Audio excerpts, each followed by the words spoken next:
Hello everyone, a warm welcome to you all from SGT University.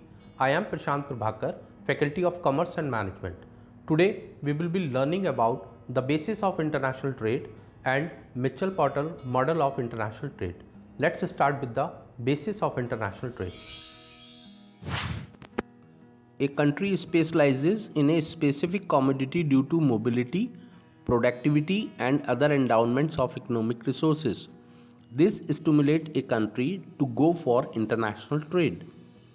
The basis of international trade lies in the diversity of economic resources in different countries. All countries are endowed by nature with the same productive facilities. There are differences in climate condition and geographical deposits, as also in the supply of the labor and the capital.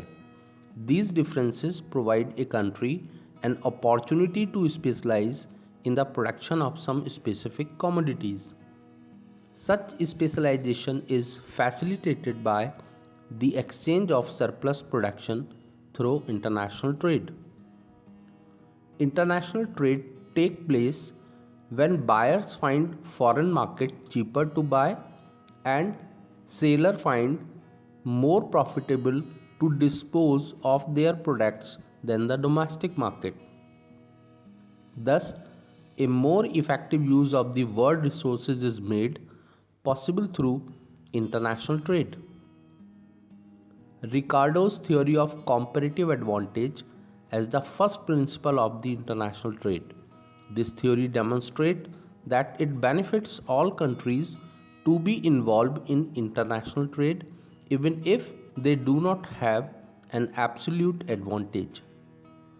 Ricardo demonstrated that countries benefit from specializing in those areas where they offer the greatest relative or comparative advantage. Thus, all countries can benefit from international trade.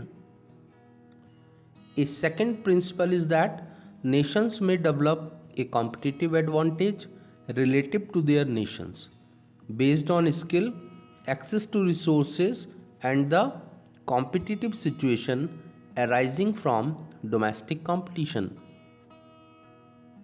There are many obvious examples of this principle, such as Switzerland is the home of banking based on number of high quality competitors in the market.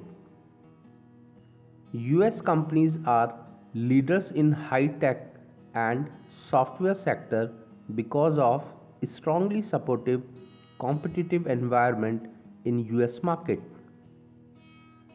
Germany is the center of engineering industries which developed originally due to their access to mineral and energy resources, but now they relies on technical skills and knowledge.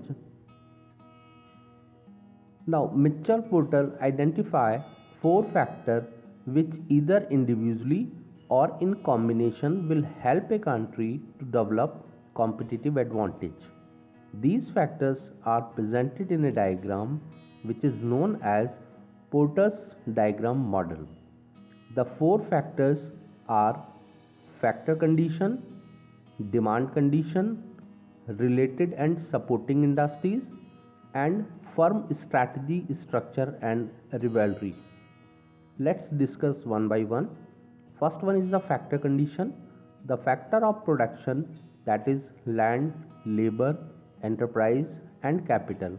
They are potentially contribute to the development of the competitive advantage. Many Gulf nations are rich in oil and gas resources. South Africa is rich in diamond mines. Developed nations such as Switzerland and Germany have well-educated labor markets, whereas other nations such as Sudan, Haiti and Benin have low levels of literacy. Second one is the demand condition. Porter's model states that a strong local market creates benefits based on better understanding of the market needs. Proximity to the market facilitates this dialogue. Third one is the firm strategy, structure and rivalry. High level of local competition encourage competitive companies to improve, and the resulting strong competition in home markets provides a base for exploiting strengths internationally. Related and supporting industries.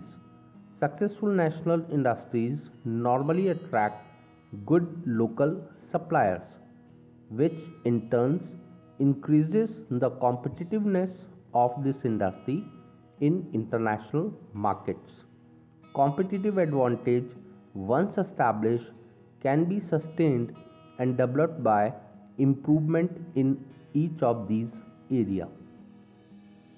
For example, national government may support training initiatives or allow tax incentives or grants to encourage or add supporting industries to further develop the national advantage.